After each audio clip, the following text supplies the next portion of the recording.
एक थी दायन काला जादू, लंबी छोटी और मौत का इंतजार। राजस्थान के एक पुराने गांव कालीसर में पीढ़ियों से एक कहानी सुनाई जाती थी। एक औरत जिसकी छोटी जमीन को छूती थी और आंखें कुएं के अंधेरे जैसी गहरी थीं। कहते हैं वो बच्चों की जान चुराकर अपनी जवानी बनाए रखती थी। गांव वाले उसे बूढ़ी छोटी वाली कहते और बस फुसफुसाकर ही नाम लेते। बचपन का डर अयान, जो शहर में पला बढ़ा था, बचपन में इसी गांव में छुट्टियां बिताने आता था। दादी अक्सर कहती, शाम के बाद पीपल के पेड़ के पास मत जाना, वहां वो बैठी रहती है। अयान हंस देता, लेकिन एक घटना उसके दिल में हमेशा अटक गई। 8 साल की उम्र में उसने सचमुच पीपल के नीचे सफेद साड़ी में एक औरत देखी थी, जो चुपचाप उसकी तरफ देख रही थी और उसकी छोटी रेंगते हुए सांप की तरह जमीन पर हिल रही थी।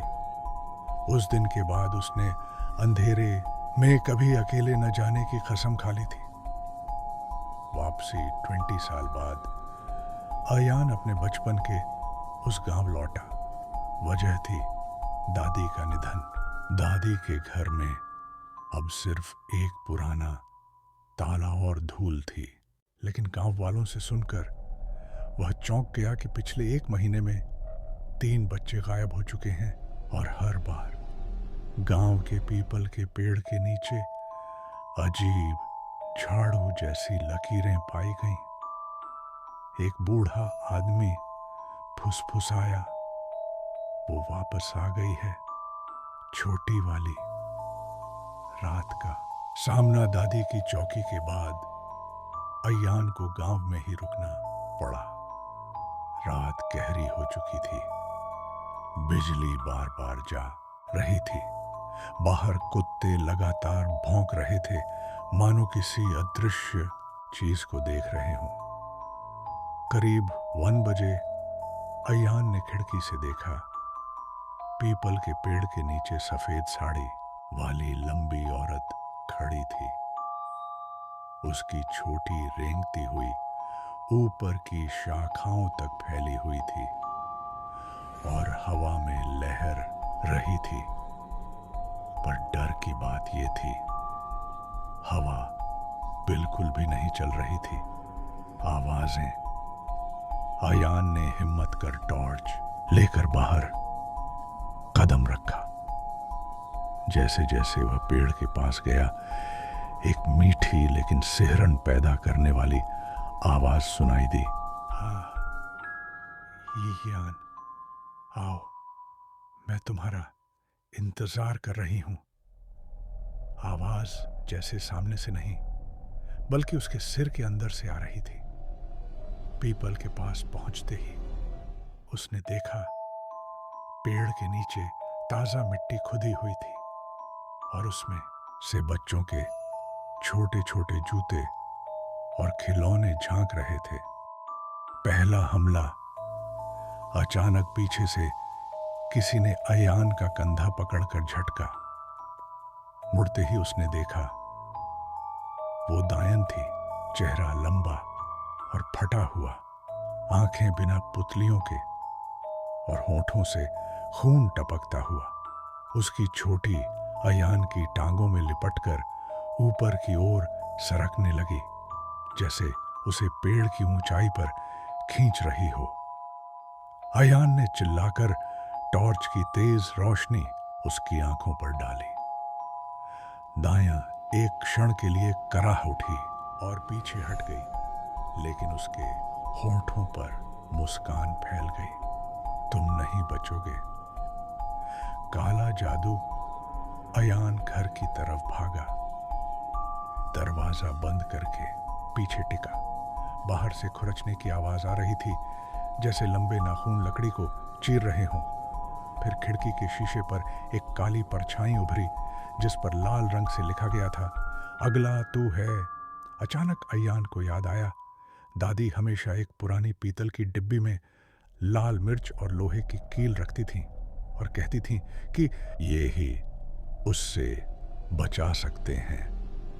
डिब्बी वहीं थी, अलमारी के ऊपर। आखिरी टकराव। डिब्बी हाथ में लेकर अयान फिर बाहर निकला। पीपल के पास धुंध का घना गोला बन चुका था। अयान ने लाल मिर्च जमीन पर फेंकी, लोहे की कील पेड़ में गाड़ दी और जोर से दायन का नाम लिया। रुक का, आज तेरा खेल खत्म। चीख ऐसी निकली मानो 100 औरतें एक साथ चिल्ला रही हों।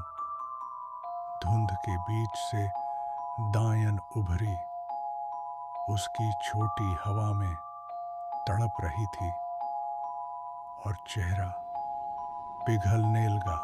पर जैसे ही अयान उसे खत्म करने लगा, उसने फुसफुसा कर कहा, मैं खत्म नहीं होंगी, क्योंकि मैं तेरे खून में हूं। सच का खुलासा अयान के कान में दादी की आवाज गूंजी। तू मेरा नहीं, उसका पोता है। अयान वहीं जमकर खड़ा रह गया। दायन ने मुस्कुराकर कहा, अब तू भी मेरे जैसा है और रात अभी बहुत लंबी है। अगली सुबह गांव वाले अगले दिन पेड़ के नीचे एक नया जोड़ी जूते और एक सफेद साड़ी पाते हैं। पास ही जमीन पर अयान का कैमरा पड़ा था, जिसकी आखिरी रिकॉर्डिंग में सिर्फ एक चीज थी, अयान लाल पुतलियों के साथ और जमीन को छूती लंबी छोटी। अब छोटी वाली सिर्फ एक नहीं रही। उस रात के बाद अयान सिर्फ डर में नहीं बल्कि सवालों में डूब गया था। क्या सचमुच वो दायन का खून था? कैसे हो सकता है कि दादी ने ये सच्चाई छुपाए रखी? और सबसे डरावना सवाल, अगर दायन सच में उसके अंदर है तो क्या वह खुद भी इंसान रहेगा? गांव का बदलता माहौल, अयान के बचपन का काली सर। गांव अब और अंधेरा लगने लगा था। लगातार रोने लगे थे।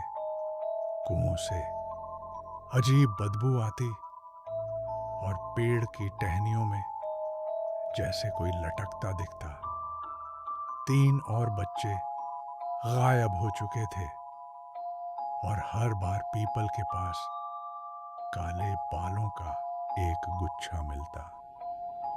लोग घरों में नींबू और मिर्च लटकाने लगे थे, लेकिन किसी को राहत नहीं थी।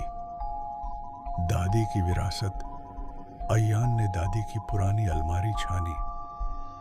एक पीतल की डिब्बी के नीचे कपड़े में लिपटा एक काला ताबीज था। उसमें सूखे खून के निशान थे और एक पुराना खत मिला। अगर ये तुम्हारे पास है तो समझ लो दायन करीब है, लेकिन याद रखना, ये उसे भगाएगा नहीं, ये उसे तुम्हें ढूंढने में मदद करेगा। अयान के रोंगटे खड़े हो गए। खून पूरा सूख नहीं पाया था, जैसे वो खत आज ही लिखा गया हो। रात का बुलावा। उस रात खिड़की के शीशे पर किसी ने लगातार खटखटाना शुरू कर दिया। पहले धीमे, फिर तेज। अयान ने पर्दा खींचा, लेकिन बाहर सिर्फ काली धुंध और लाल पुतलियों की एक जोड़ी थी। कानों में वही आवाज फुसफुसाई, अयान, तेरी छोटी अभी पूरी नहीं हुई। आ, चल मेरे साथ। काले अनुष्ठान का गवाह धुंध के पीछे से पीपल के पेड़ के नीचे का नजारा साफ हो गया। दायन वहां एक गोल घेरे में बैठी थी। चारों ओर लाल मिट्टी, हड्डियों के टुकड़े और बच्चों की तस्वीरें। उसकी छोटी अब कई टुकड़ों में बांटकर जमीन में घुस रही थी, जैसे वो जमीन के अंदर किसी चीज को खींच रही हो। अचानक मिट्टी फटने लगी और एक एक कर बच्चों की परछाइयां निकलने लगीं, लेकिन उनके चेहरे पूरी तरह बिना आंखों के थे। अयान पर असर। अयान भागना चाहता था, लेकिन उसके पैरों में दर्द उठा। नीचे देखा, उसके बाल पैरों से निकलने लगे थे और धीरे धीरे अपनी लंबाई बढ़ाकर पीपल की ओर रेंगने लगे। ये दायन का जादू था। उसका खून जवाब दे रहा था। दायन ने मुस्कुराकर कहा, देख, तेरी छोटी पनप रही है। इंतजार था मुझे इस रात का। मोड़ काले जादू की सच्चाई दायन पास आई और कान में बोली, तेरे भीतर मेरा खून ही नहीं, मेरी आखिरी शक्ति का अंश भी है। जब तेरी छोटी पूरी होगी, तू और मैं एक हो जाएंगे, और तब पूरा गांव तेरी भेंट चढ़ेगा। अयान की आंखें लाल होने लगीं, सांसें भारी हो गईं। उसे लगा उसकी सोच पर कोई और काबिज हो रहा है। अंतिम टकराव की तैयारी। अयान ने किसी तरह अपने दिमाग पर काबू पाया और दादी की डिब्बी से मिर्च और लोहे की कील निकाली। लेकिन इस बार दायन तैयार थी। उसने अपने चारों तरफ काले धुएं का घेरा बना लिया, जिसमें से दर्जनों छोटी जैसी लताएं उसकी ओर बढ़ने लगीं। हवा में जलते केरोसिन की गंध घुल गई, लेकिन कहीं आग नहीं थी।